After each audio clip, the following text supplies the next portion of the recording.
اب اس میں برہان سے کیا مراد ہے، اس کے بارے میں جو مختلف آراء ہیں وہ بھی میں آپ کو بتا دیتی ہوں کہ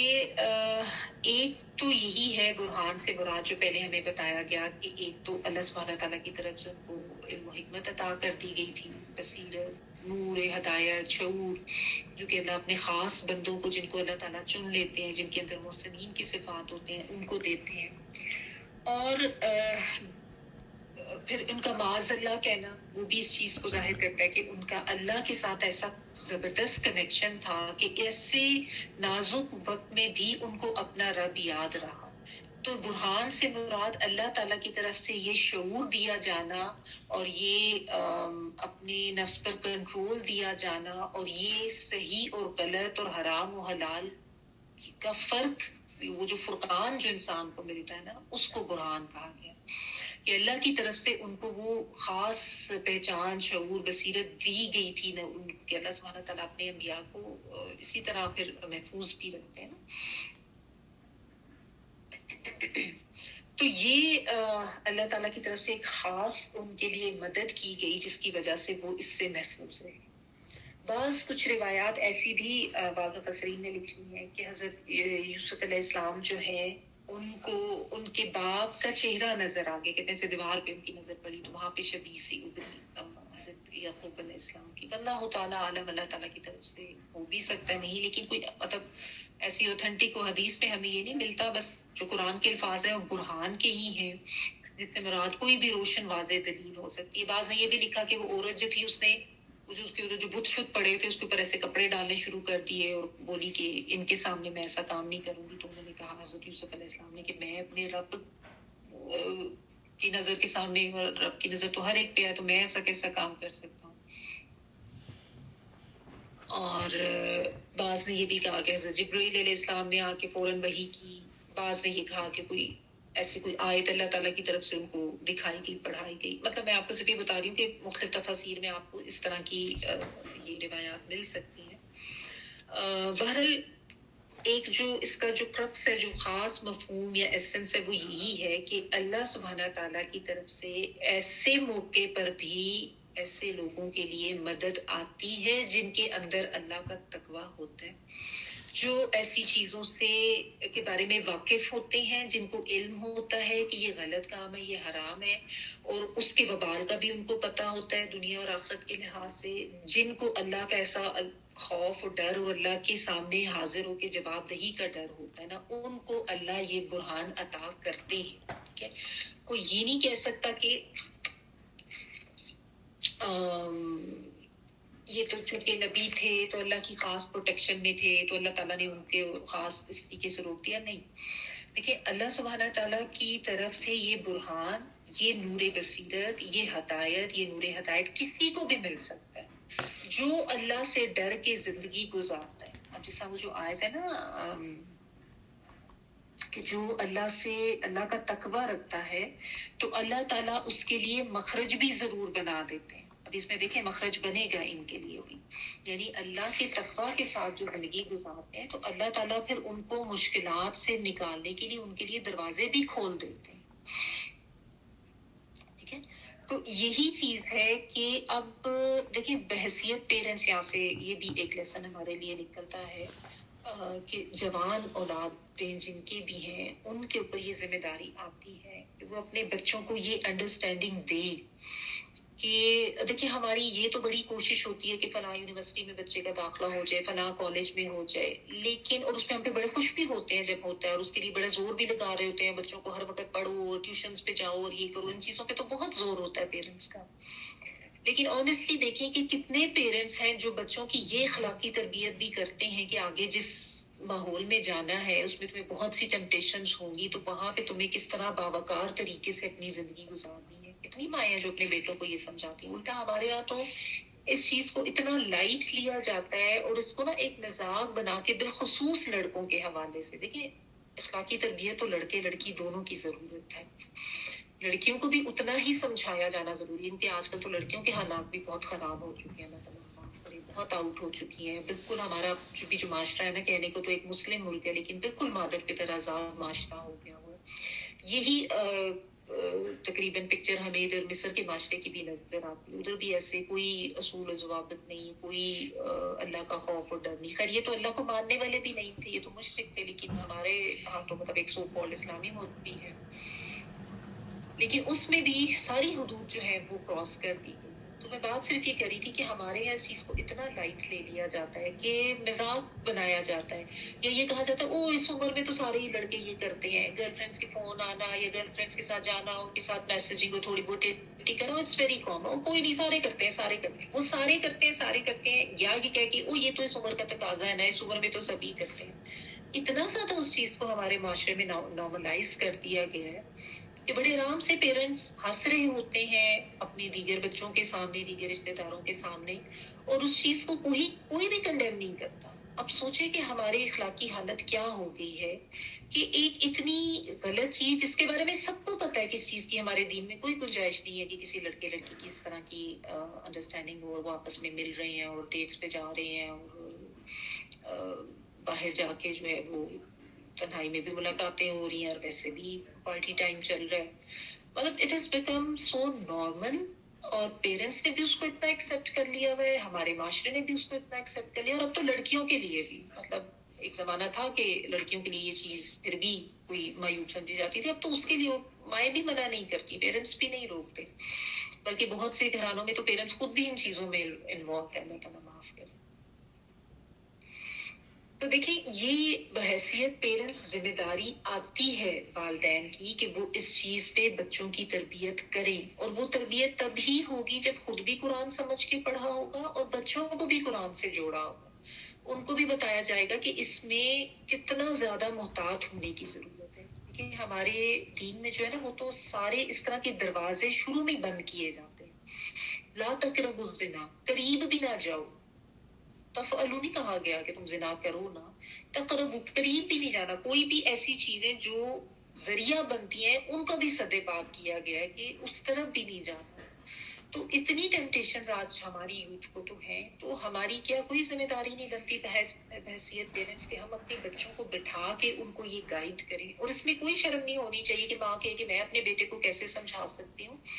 اگر اس چیز کو مذاق کیا جا سکتا ہے اور اس چیز کو اتنا لائٹ لیا جا سکتا ہے, تو وہاں پہ اتنا ہی سیریس لے کے بچوں کو اس چیز پہ سمجھانے کی بھی ضرورت ہے کہ بیٹا یہ ٹیمپٹیشنز تو ہوں گی, لیکن ہمارا دین ہمیں کیا سکھاتا ہے, کیسے تم نے اپنا غض بصر کرنا ہے, اپنی نظر کو کیسے جھکا کے رکھنا ہے, کیسے ایسے ماحول میں تمہیں ایک باوقار طریقے سے زندگی گزارنی ہے, چاہے تمہیں بلایا بھی جائے. مطلب خود تو بلانے کی دور کی بات, اگر لڑکیوں کی طرف سے بھی تمہیں انویٹیشن آ رہی ہے تو تم نے نہیں جانا. یہی تو پتہ چل رہا ہے یہاں پہ ان کے کردار سے, جوان ہے, اپنی بھرپور جوانی میں ہے, اور کوئی عام پرسنالٹی بھی نہیں ہے, مطلب بہت ہی کرزمیٹک پرسنالٹی کے مالک تھے یہ, اور جن کی طرف مطلب اٹریکشن ہوتی تھی عورتوں کو. اور پھر جس سچویشن میں وہ ہیں, مطلب ان کی اپنی سے بھی نہیں ہے. دیکھیں غلام کی حیثیت سے تھے نا, چاہے بے شک انہوں نے متبنہ بنا لیا یا اچھی طرح سے رکھا ہوا تھا, لیکن ان کو تو پتا تھا کہ میں یہاں پہ کس طرح سے رہ رہا ہوں. اب اور ہمارے بچے تو ہمارے اپنے گھروں میں ہوتے ہیں اور آزاد ہوتے ہیں, اپنی مرضی کے مالک ہوتے ہیں, خود اپنی مرضی پہ جاتے ہیں اس طرف, کیونکہ تربیت نہیں ہے ماں باپ کی طرف سے, کوئی علم نہیں دیا گیا ہے, تو اس لیے اپنے نفس پر قابو نہیں رکھ پاتے. اور پھر آپ دیکھیں کہ آج مطلب جو کمارے بچے بچی ہیں وہ بھی کتنے زیادہ زنا میں مبتلا ہو رہے ہیں, اور پھر شادی کے بعد بھی وہ ایکسٹرا میرٹل ریلیشن شپس بھی جو ہے وہ اب تو ہمارے معاشرے میں اتنے کامن ہوتے جا رہے ہیں, اس کو بھی معیوب نہیں سمجھا جائے. بات یہی ہے کہ اگر علم حاصل کیا جائے, یہ العلم جو ہے نا اس قرآن کا, اور خود حاصل کر کے اپنے بچوں کو بھی شروع دن سے یہ سکھایا جائے, ان کی تربیت کی جائے, ماں باپ دونوں کی ذمہ داری ہے اس چیز میں, بہت اوپن ہو کے بچوں کو سمجھائیں. ٹھیک ہے آپ ان کو پڑھنے کے لیے بھیج رہے ہیں, ٹھیک ہے آپ ان کو جاب کرنے کے لیے بھیج رہے ہیں, لیکن وہ باؤنڈریز سکھانی بھی تو ہماری ذمہ داری ہے. تو اللہ سبحانہ تعالیٰ کی طرف سے یہ برہان ان کو دکھائی گئی, لیکن یہ شعور اللہ ہر اس بندے کو دیتے ہیں جو اپنے دل میں تقوی رکھتا ہے. وَمَن يَتَّقِ اللَّهَ يَجْعَل لَّهُ مَخْرَجًا, جو اللہ کا تقوی رکھے گا اللہ تعالیٰ اس کے لیے مخرج بنائیں گے, اس کو مشکل سے نکالیں گے, اس کو اس کے نفس پہ ضبط کرنا بھی سکھائیں گے, اس کو ایسی سچویشن میں باوقار طریقے سے اس میں سے گزرنا بھی سکھائیں گے. لیکن انسان کی کوئی اپنی ول بھی تو ہو نا, کوئی اپنے اوپر خود بھی کنٹرول ہو, کوئی نیکی کرنے کا ایک جذبہ بھی تو ہونا. جو خود ہی اس طرف بہ رہا ہے اور خود ہی اس طرف گر کے جا رہا ہے, تو اس کو پھر کیا مدد ملنی ہے؟ پھر تو ظاہر ایسے بندے کے لیے چھوڑ دیا جاتا ہے. اچھائی برائی کی پہچان تو اللہ تعالیٰ نے ڈالی ہے, ہر بچی کو پتا ہے کہ یہ چیز جائز نہیں ہے, اس لیے تو چھٹی کرتے ہیں نا جب جاتے ہیں, یہ بتا کے نہیں کرتے. تو پتا تو سب کو ہے کہ ناجائز ہے, لیکن وہی بات ہے کہ ڈر نہیں ہے اللہ کا, کوئی ایسی براٹ اپ ہی نہیں کی گئی, کوئی ایسا علم و شعور ہی نہیں دیا گیا. تو یہ یہاں پہ سمجھنے کی بات ہے. اب جتنے عرصہ بھی اپنے باپ کے زیر اثر رہے ہیں, ہم نے دیکھا کہ حضرت یعقوب علیہ السلام کو اللہ تعالیٰ کی صفات بتا کے ان کی تربیت کو, تو صرف ایک تو چیز ہے نا جو ہمیں بتائی گئی, یقیناً وہ اپنے بیٹے کی طرح سے تربیت کرتے رہتے ہوں گے, اور چونکہ یہ تھے بھی سعادت مند تھے اور اچھے طریقے سے بات سنتے بھی ہوں گے, تو وہ بچپن میں جو کی گئی تربیت ہے نا وہ بیٹھتی ہے, جس کو ہم کہتے ہیں نا کہ گھٹی میں آ جاتی ہے وہ چیز.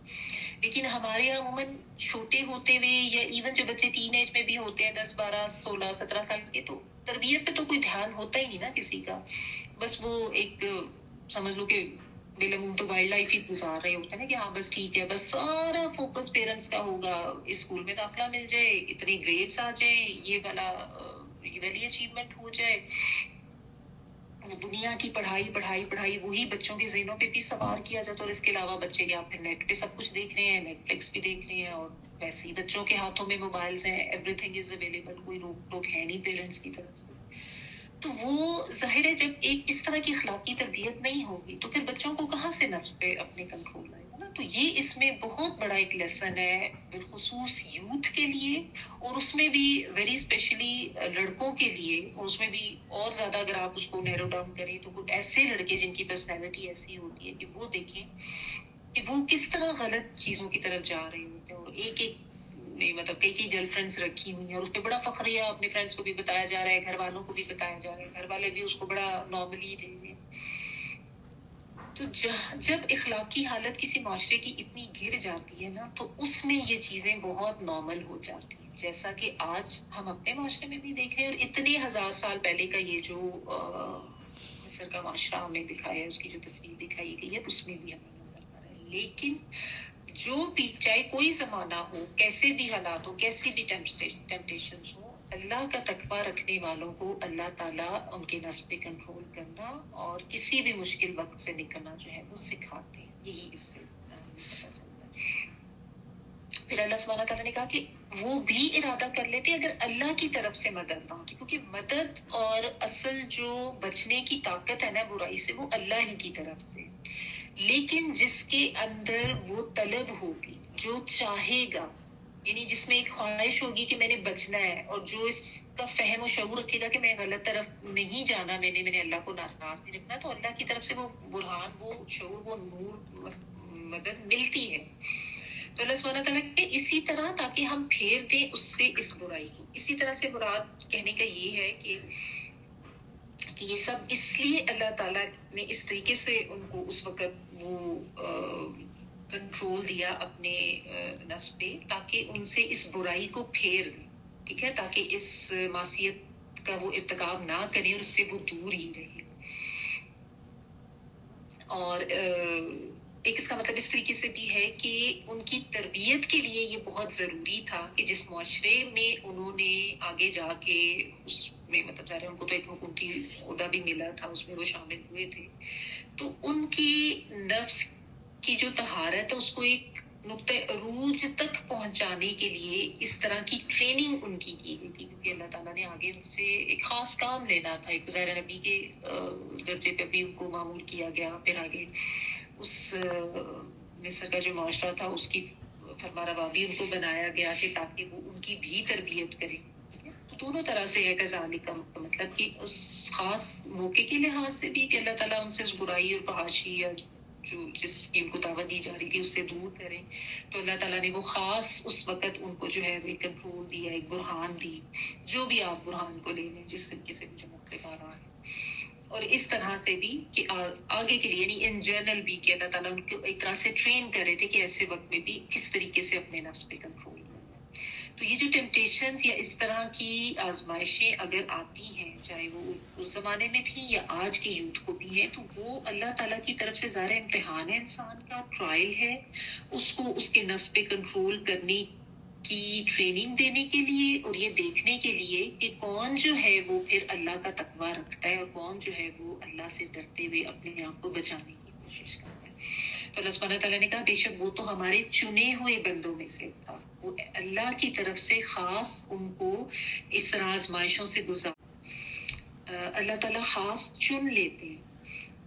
اللہ تعالیٰ کیسے چنتے ہیں، کب چنتے ہیں؟ جو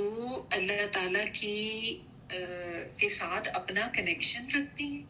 اللہ تعالیٰ کی طرف سے دیے ہوئے انعامات اور فضل اس کی قدر کرتے ہیں، جو احسان فراموش نہیں ہوتے، جو اللہ کا تقویٰ رکھتے ہیں، جو محسنین کی صفات والے ہوتے ہیں، احسان کرتے ہیں، اللہ سے مدد مانگتے ہیں، جو عباد الرحمان ہوتے ہیں۔ تو جیسا جب شیطان نے کہا تھا نا کہ میں تیرے بندوں کو بھٹکاؤں گا، تو آگے اللہ سبحانہ تعالیٰ نے اس کو کیا کہا تھا؟ ان عبادی لیس لک علیہم سلطان، کہ میرے جو بندے ہیں ان کے اوپر تیرا زور نہیں چلنا، کیونکہ ان کو اللہ کی خاص مدد ہوتی ہے عباد الرحمان۔ تو عباد الرحمان بننے کی کوشش کرنی ہے۔ اللہ تعالیٰ نے کہا تھا لیس ان عبادی، میرے بندے، تو وہ اللہ کے بندے کون ہیں؟ جو بھی اللہ تعالیٰ کے ساتھ اپنا تعلق مضبوط کرتے ہیں اور اللہ تعالیٰ کا تقویٰ دل میں رکھتے ہیں، وہ سب اللہ کے بندے ہیں اور وہ اللہ کے چنے ہوئے بندے ہوتے ہیں۔ تو اللہ تعالیٰ جس میں خیر کی طلب کو دیکھتے ہیں، جس کے اندر ہدایت کی طلب کو دیکھتے ہیں، جس کے اندر عاجزی دیکھتے ہیں اور محسنین والی صفات دیکھتے ہیں، تو اللہ تعالیٰ پھر ان کو چنتے ہیں۔ اور ان کو کیسے خالص کیا جاتا ہے؟ مختلف آزمائشوں سے گزار کر، لیکن اللہ تعالیٰ ان کی حفاظت بھی کرتے ہیں، اللہ تعالیٰ ان کو خاص مدد بھی پہنچاتے ہیں۔ تو حضرت یوسف علیہ السلام کو اس طریقے سے مختلف آزمائشوں سے گزارا گیا، لیکن ان آزمائشوں پر ثابت قدم رہے تو اللہ تعالیٰ کی طرف سے ان کو خالص کیا گیا، چن لیا گیا۔ اور اب دیکھیں نا، یہ عورت پتہ نہیں پہلے بھی کن کن طریقوں سے ان کو بہکاتی ہوگی نا، اور پھر ظاہری بات ہے اس کا انفلوئنس تو تھا، اس کے احسان میں تو وہ تھے، لیکن انہوں نے کسی چیز کو بھی جسٹیفیکیشن نہیں بنایا کہ اچھا ٹھیک ہے میں اللہ کی حدود پار کر لیتا ہوں اور اپنے لیے یہ جائز قرار دے دی کہ میں تو مجبور تھا نا، تو میں تو انکار نہیں کر سکتا تھا۔ نہیں، اب یہ آگے بھی دیکھیں، وَاسْتَبَقَ الْبَابَ وَقَدَّتْ قَمِيصَهُ مِن دُبُرٍ وَأَلْفَ يَا سَيِّدَهَا لَدَى الْبَابِ قَالَتْ مَا جَزَاءُ مَنْ أَرَادَ بِأَهْلِكَ سُوءًا إِلَّا أَن يُسْجَنَ أَوْ عَذَابٌ أَلِيمٌ۔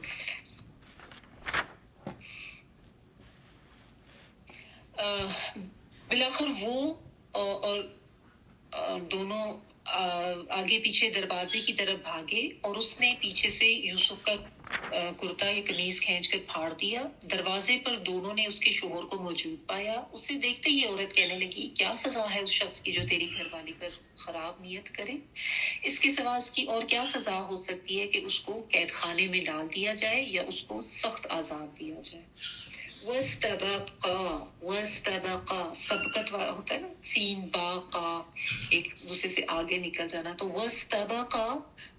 اس میں جو الف آ رہا ہے نا، یہ باہم کے معنی میں، یعنی دونوں بڑھے، ٹھیک ہے، یعنی ایک کی بات نہیں ہو رہی، دونوں بڑھے، یعنی دونوں جیسے آپ کہیں جیسے آگے پیچھے بھاگے، البابا دروازے کی طرف، وقدت اور اس نے پھاڑ دیا، قاف دال دال اس کا ورڈ ہے۔ قدت جو ہے نا، یہ لمبائی کے رخ، اگر کوئی چیز پھٹے نا تو اس کے لیے ہوتا، قد ہوتا ہے نا، قد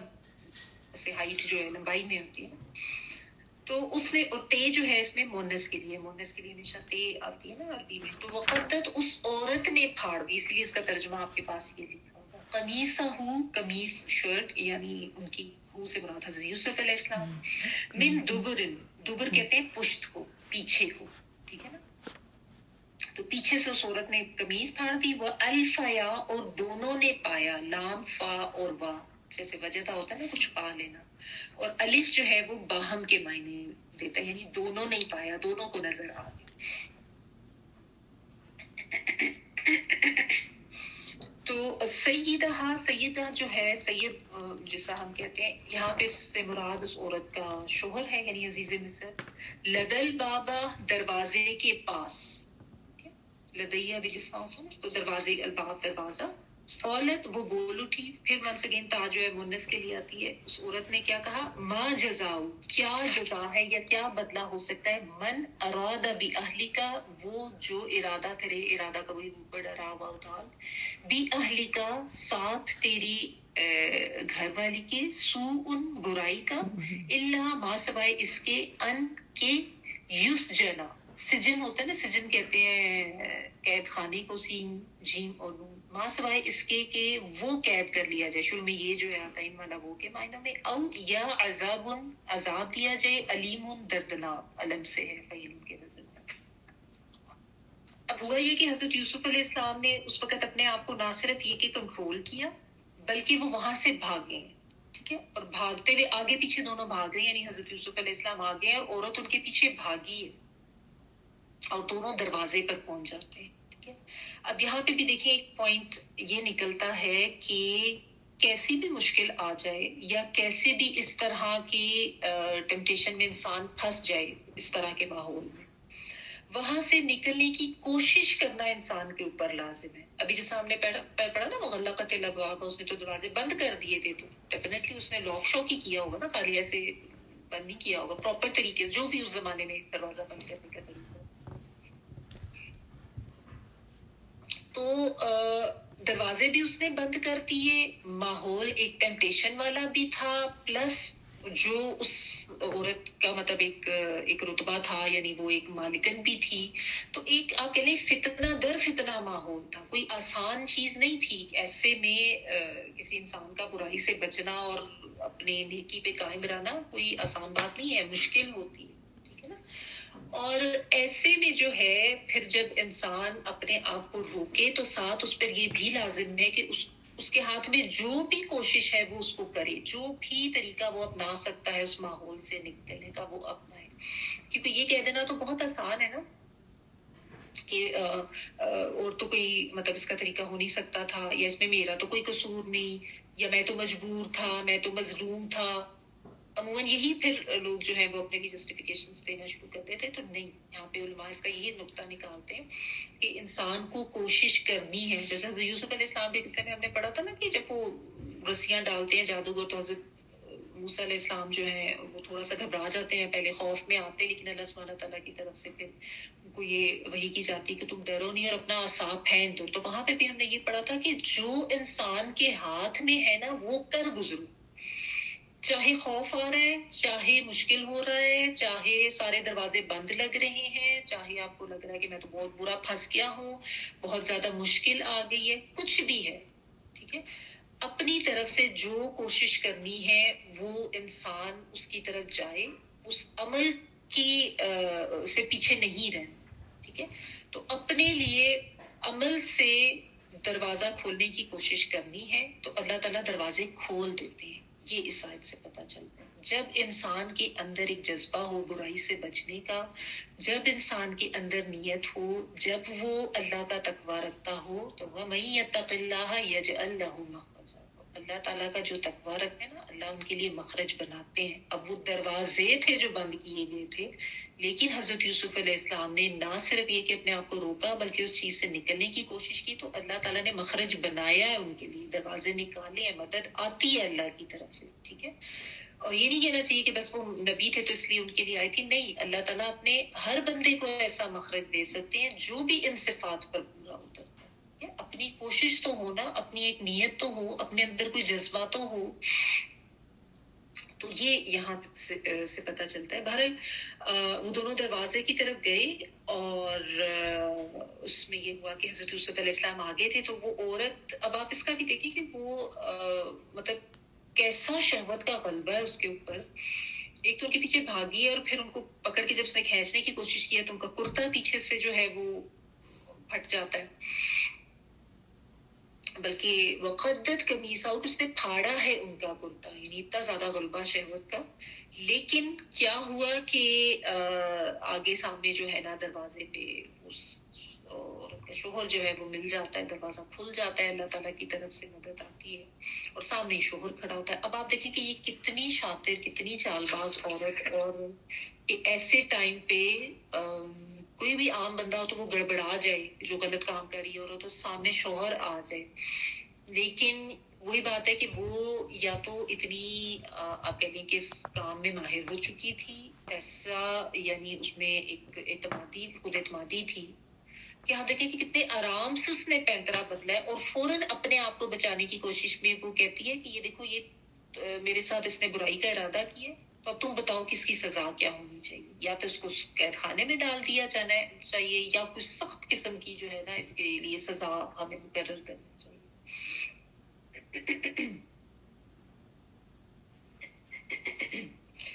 تو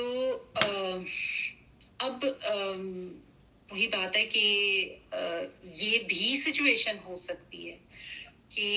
انسان کوشش بھی کرے اس سے نکلنے پہ، لیکن خاص طور پہ یہ جو اس طرح یہ زنا والا معاملہ ہے، اس میں مدعا اٹھا کے سارا کسی ایک پر ڈالا جا سکتا ہے، یہاں پہ مرد پر ڈالا جا سکتا ہے، ڈالا جا رہا ہے جس کی ہم ڈیٹیلز پڑھ رہے ہیں، لیکن کسی ایک عورت پر بھی ڈالا جا سکتا ہے۔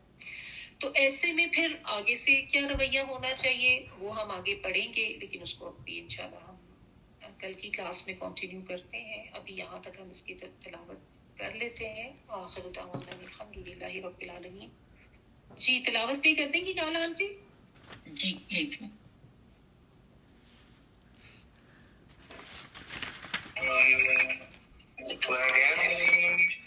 بلغ أشده آتيناه حكما وعلما وكذلك نجزي المحسنين وراودته التي هو في بيتها عن نفسه وغلقت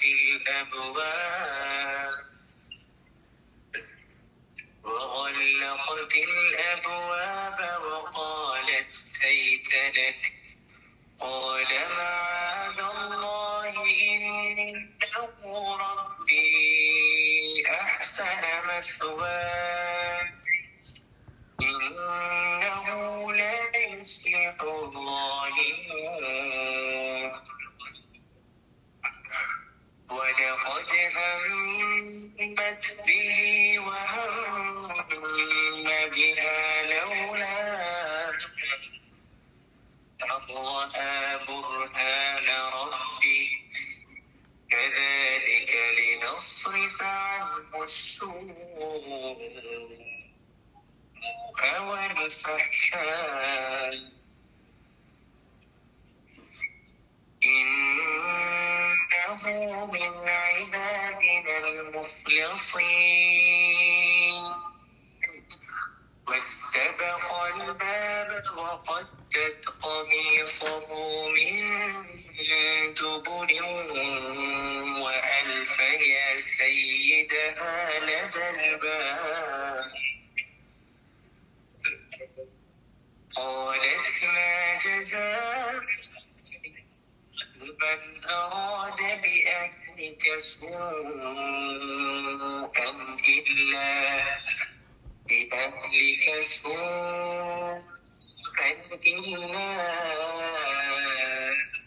أن يسجن أو عذاب أليم سبحانك اللهم وبحمدك نشهد أن لا إله إلا أنت نستغفرك ونتوب إليك سبحان ربك رب العزة عما يصفون سلام على المرسلين الحمد لله رب العالمين بارك الله لي ولكم في القرآن العظيم ونفعني وإياكم بالآيات وذكر الحكيم.